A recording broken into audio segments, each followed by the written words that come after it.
বাহ বাহ, এই না হইলে টাইমিং আবার টাইনে ভাই, আবার টাইনে। ওরে বাবা রে বাবা, সেই স্পেশাল দিল। ঠিক আছে, আস্তে আস্তে হবে ভাই।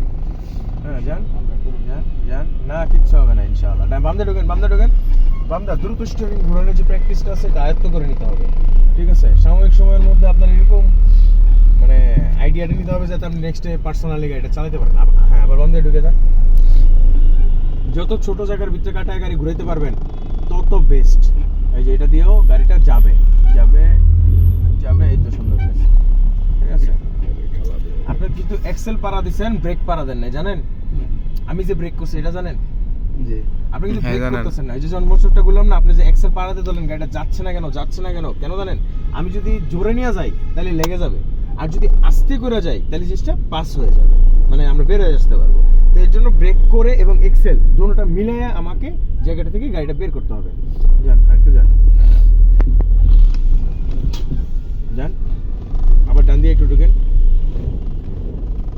ঢুকেন, এই সোজা বরাবর চালান। হ্যাঁ, এই বরাবর সোজা চালান। জাস্ট আমার কমিউনিকেশনগুলো শুনবেন তাইলেই হবে। হ্যাঁ, বরাবর।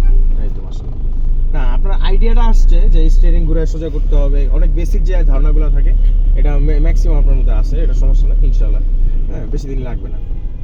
হ্যাঁ, আমরা আবার ডান দিকে যাই, বরাবর যান যান, অ্যাক্সেলারেটর দিন, স্টিয়ারিংটা সোজা করেন, একটু ডাইনে একটু